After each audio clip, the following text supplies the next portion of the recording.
A tiny car company from the UK just beat Tesla.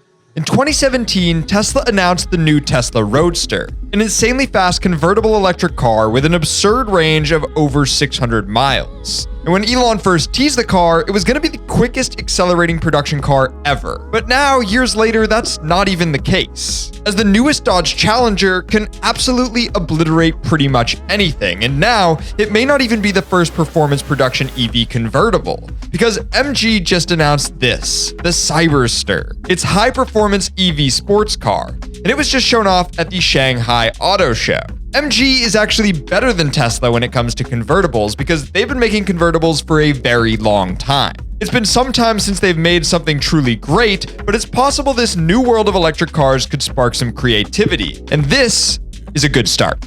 Now, I may not be the biggest electric car fan, and I know most of you out there in my audience probably aren't either. But one company has certainly been doing well, and it's Rivian, and honestly, I don't even hate them. The company has exploded onto the scene and cornered the adventure EV market, and I've been seeing their cars easily go for over sticker price. They just hinted at two new models, an R2 and an R3, which should be cheaper than their current R1 offering, which either comes in a pickup truck or an SUV. And this could be really, really huge for the company. They've obviously seen a lot of success out the gate, and if they come out with something cheaper, then they could really start to compete with brands like Tesla. If I had to pick an electric car company to back, it would probably be Rivian because I truly think they are going to be something special. Let's dive into some normal gas car news though, because I know that's what me and you both love so much. One car that caters towards auto enthusiasts is the Honda Civic Type R, and it just set some pretty impressive records. The new Civic Type R has been crowned the king of the ring for front-wheel drive production cars. It's no surprise, as this thing is a true beast of a car, and probably one of the most impressive front-wheel drive street cars ever made. They just stole back the record from the Renault Megane RS Trophy R and did the Nürburgring circuit in a whopping 7 minutes, 44 seconds, 0.881. The Renault actually took the record from the last-gen Civic Type R, so Honda was just reclaiming their crown. And it'll be interesting to see if Renault can come out with something to strike back. Speaking of track cars, Bugatti just showed us full images of the Bolide, which is a track-only hypercar. It was shown off at the Quail during Car Week, but this is the car in its final production form, and they soon plan to actually deliver these cars to customers. If you didn't know about this thing, it's truly crazy. First off, the car costs $4 million,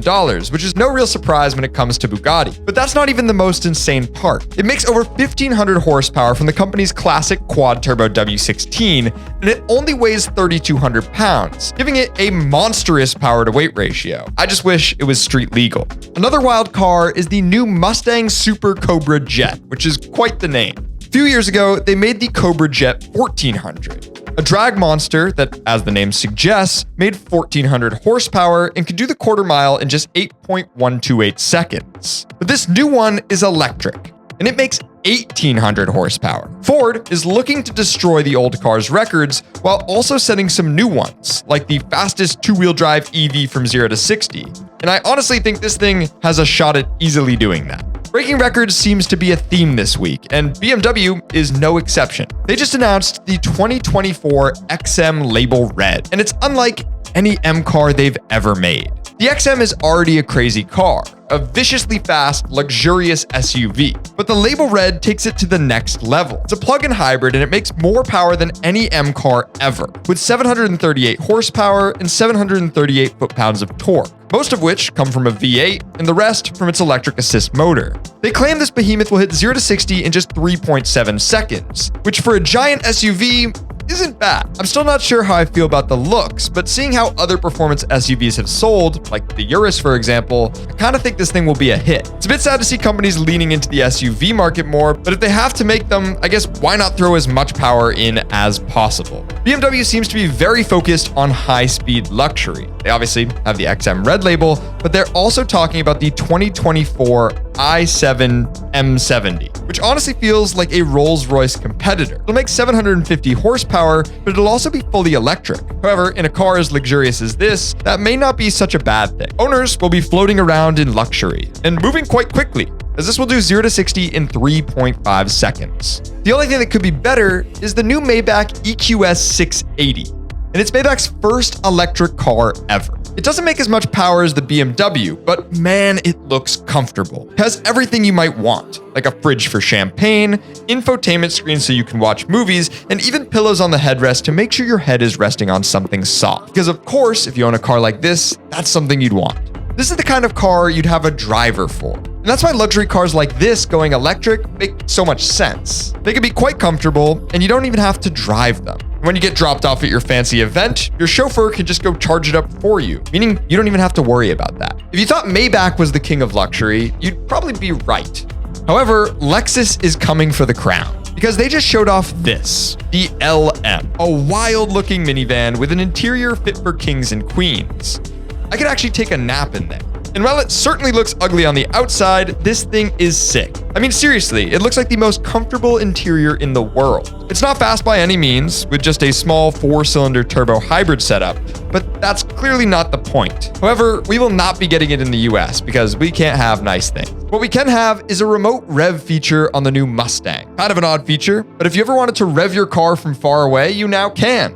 How awesome. Feels a bit gimmicky, but it's not the stupidest feature I've ever seen. However, I really don't know when you'd want to use this. Speaking of stupid, a high school teacher rented a GR Supra and immediately took it to a high-speed competition in Texas. First off, definitely not the best car for a competition like this. And second, it for sure goes against Turo's terms of service. It was somehow for a school club, so he took students with him. I wish this was something I was able to do in high school. However, even though we got the car up to 160 miles per hour, the owner wasn't happy with him. I'd honestly be impressed, but instead, this owner is now coming after him for damages, saying that there was $4,000 worth of damage to the brakes and the tires and other wear items on the car. Kinda sucks, but hey, at the end of the day, that's one cool teacher. Also, that's chump change for the guy who just bought this, the P7 license plate in Dubai. Dubai is home to a ton of supercars and hypercars, making it kind of hard to stand out and show off. However, license plates are the best way to prove you have a lot of money. If a Bugatti somehow wasn't enough. The lower the plate number, the more expensive. Also, the more desirable. And that's why people will bid millions to get their hands on them. That's exactly what just happened with the P7 license plate, which fetched $15 million. The money seems to go to charity, which is great, but that is a crazy amount to spend. And I've heard it's now rolling around on a Tesla. So I don't know how to feel about that. If you thought that was a lot of money, Aston Martin is asking nearly $400,000 for their final DBS called the 770 Ultimate. Only 499 will be made, and it's the most powerful production car they've ever built. It will have a 5.2-liter V12 producing 759 horsepower and 664 foot-pounds of torque, all delivered straight to the rear wheels, as it should be. Top speed will be 211 miles per hour, and it looks stunning.